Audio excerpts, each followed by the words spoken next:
Kemudian yang terakhir saya beri ijazah tentang Al-Fatihah ya, karena ini surat yang populer. Kalau saya ijazahi Quran 30 juz pasti sampean nggak hafal. Atau ijazah surat Baqarah. Kalau mau Baqarah mau. Ijazahi surat Baqarah mau 2 juz setengah. Mau Mas Asep?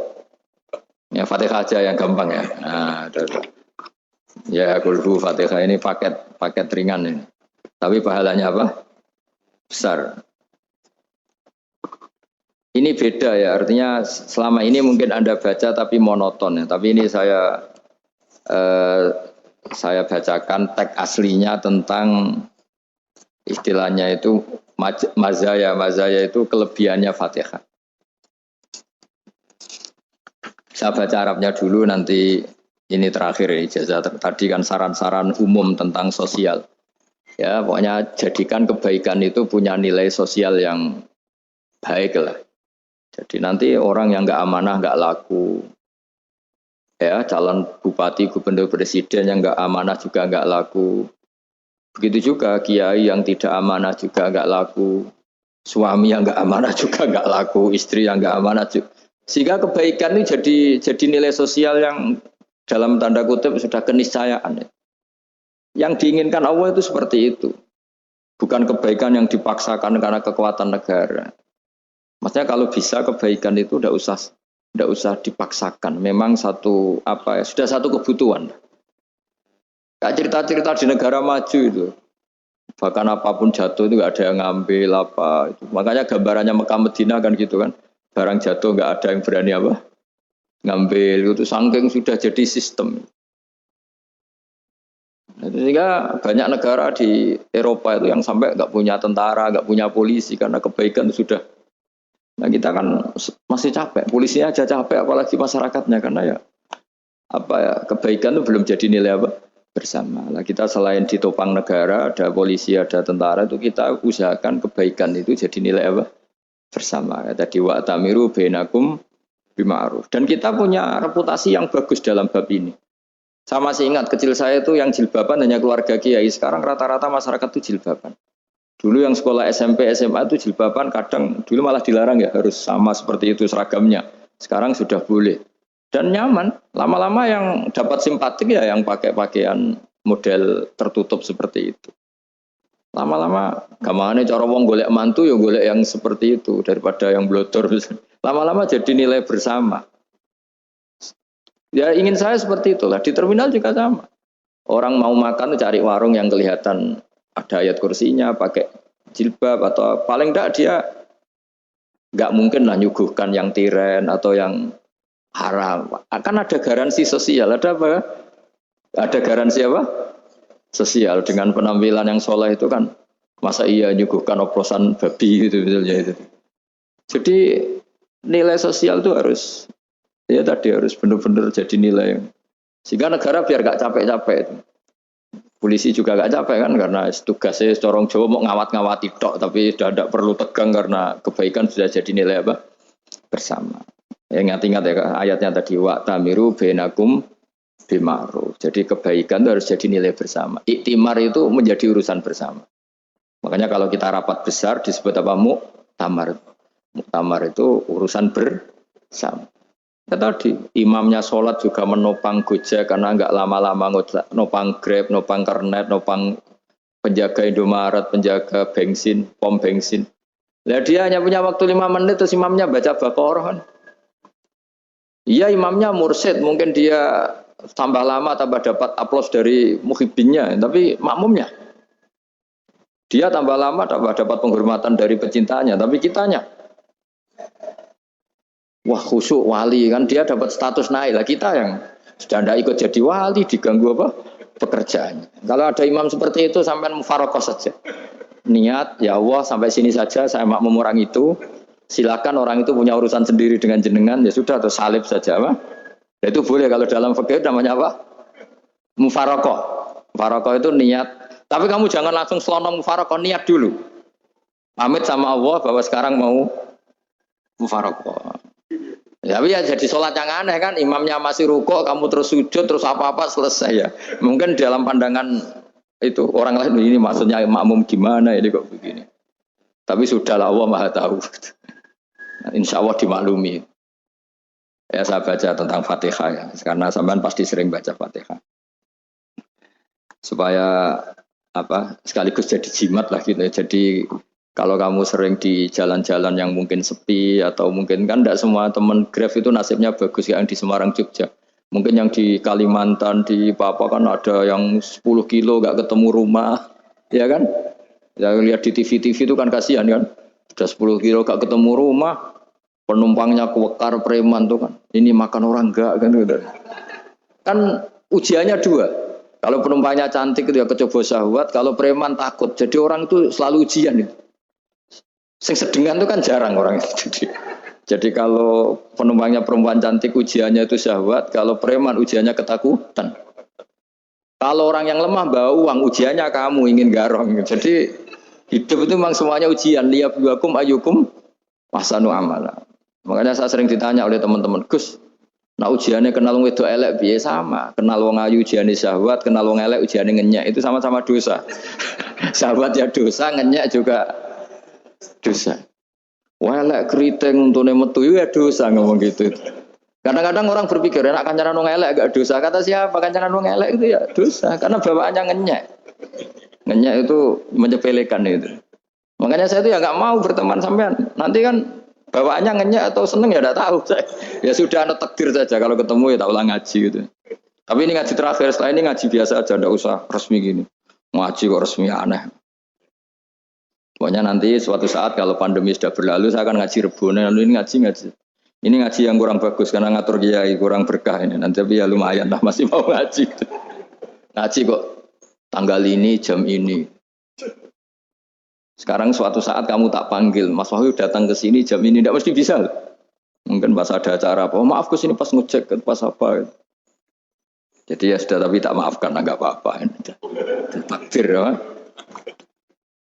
Tak bacakan, supaya sampean tahu keramatnya Bismillah. Nah sebelum saya bacakan Bismillah Fatihah, tak beritahu tentang ilmu tafsirnya, karena ini penting sekali. Fatihah itu dawuhnya Allah, tentu itu dawuhnya Allah. Saya ulang lagi, itu kalamullah. Tapi yang sudah diberikan kesampaian ke kita semua. Sehingga seakan-akan itu menjadi dawuhnya kita ke Allah. Jangan salah loh ya, Fatihah itu dawuh Allah, tapi sudah diberikan ke kita. Sehingga posisi kita itu yang punya itu.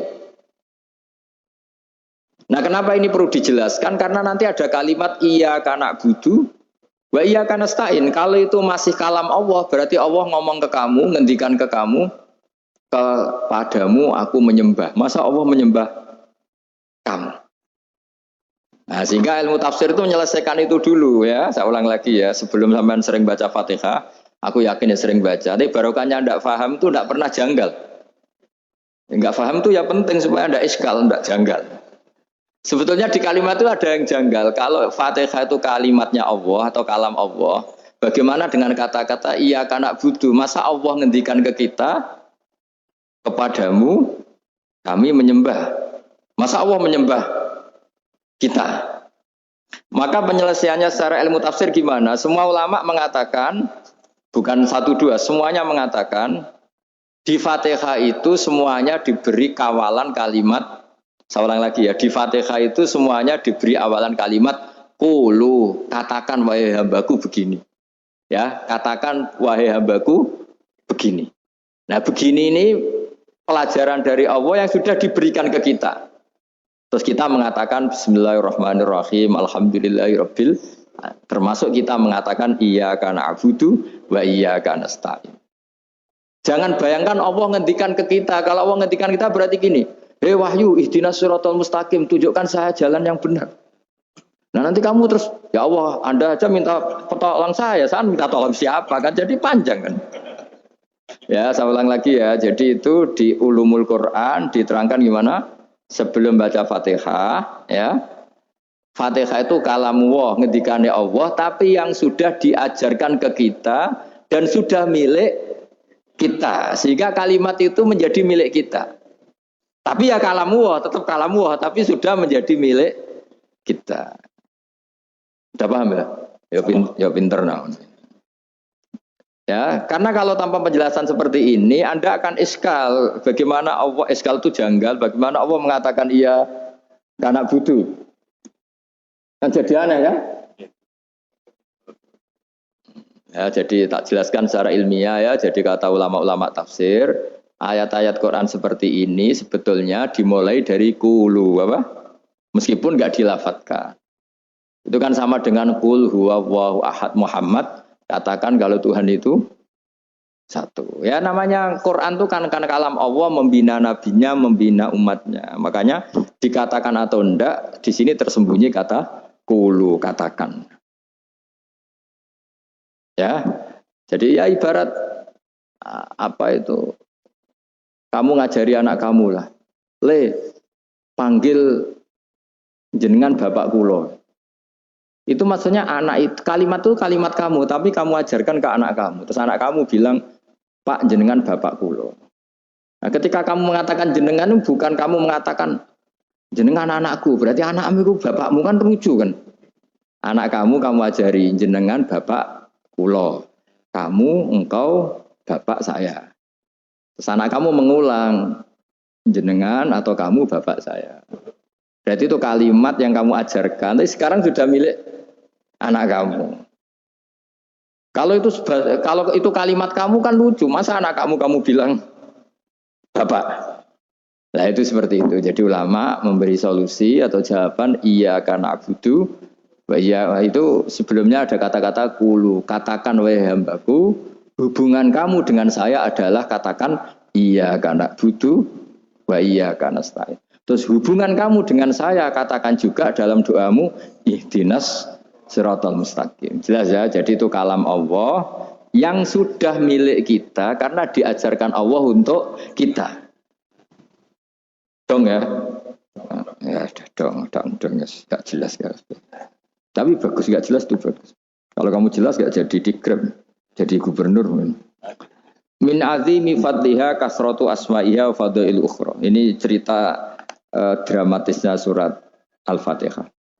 Qala Abu Hurairah radhiyallahu anhu inna iblisa ranna khina unsitat Al-Fatihah. Jadi iblis itu begitu kesakitan. Ini kitab Abu Abul Farad karangannya Sayyid Muhammad Alawi, juga kutipan dari beberapa kitab. Yang jelas beliau sendiri juga ngutip dari beberapa riwayat di beberapa hadis. Halaman 123. Ketika Fatihah turun itu iblis kesakitan. Kayak orang sakit gigi lah, tersiksa sisanya karena turunnya surat apa? Al-Fatihah. Artinya kalau Anda baca Fatihah dijiwai, maka Anda melemahkan setan, melemahkan iblis. Wa qala Mujahid, khina unzilat Fatihatul Kitab ronna. Fastama indahu asyayatin. Jadi ketika Fatihah itu turun, iblis itu terkapar lah kira-kira. Sampai dijenguk banyak setan. Jadi kemana di ICU lah kira-kira gitu kalau sekarang itu. Entah COVID entah enggak tahu. Pokoknya di ICU sampai dijenguk banyak setan. Enggak tahu bahwa apa enggak tahu. Pokoknya dijenguk banyak setan. Nah yang nyangoni karena ini apa? Ketuanya apa? Pingsan, sakit. Jadi iblis itu sakit sampai dijenguk anak buahnya setan-setan. Ya semoga kalian semua tidak kenal setan. Kalau kenal berarti teman apa? Wa qalu misla dzalik wa qala lahum laisa mimma taquluna syai'un walakin unzilat suratun laisa ajru qailiha illa an harrama alaihi nar jahannam. Saya ini bukan sakit fisik kata iblis. Kamu tidak usah jenguk saya, datangkan dokter terbaik, tidak usah. Saya ini tidak sakit fisik. Saya ini sakit karena ada surat yang diturunkan, yang pahala yang melafatkan surat itu pasti selamat dari neraka. Padahal misi terbesar saya ini supaya manusia masuk neraka. Sekarang punya tamengnya. Wah pusing kan? Ya seperti orang lah goda sampean ternyata sampean setia itu kan pusing. Nah ternyata tidak setia itu yang akhirnya ribet kan itu. Jadi iblis itu cita-cita terbesarnya kan semua orang itu masuk neraka. Nah sekarang turun satu surat yang gara-gara surat itu siapapun yang baca dijamin selamat dari neraka. Jadi walakin unzilat suratun laisa ajru qailiha illa an harramallahu alaihi nar jahannam. Karena jadi dia shock lah, kalau orang di Jawa itu bilang shock. Aduh, sial nasib saya ini umat nggak bisa saya goda lagi karena punya tamengnya tadi punya. Khotbah tolakai dukum mamakrukum. Rekayasa kalian sekarang itu tidak ada gunanya semua. Nah, ini alhamdulillah di Indonesia kelihatan kan banyak yang miskin, banyak yang susah. Tapi selagi mereka masih sholat, tuh keinginan mencari halal itu masih tinggi. Kayak apa kita di tengah kota, jauh dari anak istri, jauh dari tetangga. Biasanya kalau orang jauh dari anak istri, tetangga kan sakar PD. Tapi yang soleh masih banyak, sudah jauh dari keluarga tetap lurus. Loh, kalau yang dekat lurus kan wajar, konangan wong akeh kan. Ini sudah jauh masih lurus. Nah ini nggak lepas dari barokahnya surat apa? Surat Fatihah tadi. Jadi karena ada surat yang menjamin pelafalnya atau qailiha terbebas dari api neraka. Wa qalat as-sayatinu lahu is ayusain ta'muruna ya maulana. Faqala lahum idhabu wajtahidu hatta tukhfilu qulubahum hatta la yaqulu hadhihi surah. Lalu kita gimana? Jari para setan gitu. Lalu kita gimana? Terus kata iblis, sudah bikin mereka lupa sehingga tidak baca lagi. Selagi masih baca kita pasti keok. Jadi kalau sampean sudah jarang baca Fatihah itu berarti sudah bagian dari kemenangan apa? Iblis. Jadi kalau sampean sudah jarang baca Fatihah itu berarti bagian dari kekalahan Anda, kemenangan iblis. Masih sering baca? Berapa kali? Terus apa lagi?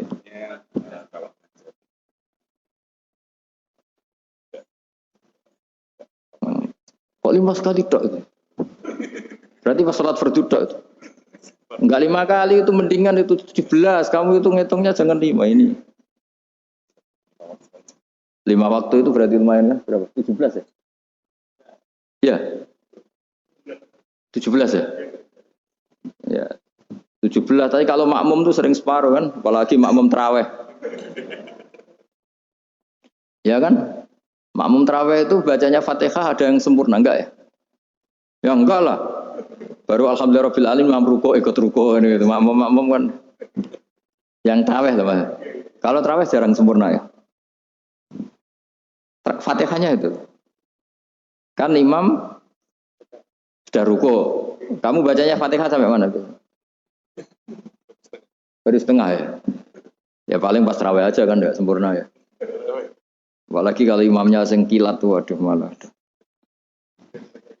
Nah, ketika Fatihah itu sebegitu keramatnya, sebegitu topnya, itu setan rapat, singkat cerita itu yang tadi dipimpin oleh iblis yang sedang terkapar apa? Terus tali obatnya nggak ada, cuma dia shock karena ada surat yang turun yang melafatkan itu pasti selamat dari apa? Neraka. Nah ini gimana saran Anda? Terus sarannya adalah bikin orang-orang itu lupa, tidak baca Fatihah. Nah ini rapatnya iblis. Izhabu wajtahidu hatta tufilu qulubahum hatta la yaqulu hadhihi surah. Kala yuksiru qira'ataha wa la yakunu lahum ajrun wa thawabun bal yakunu lahum adzabun wa iqabun.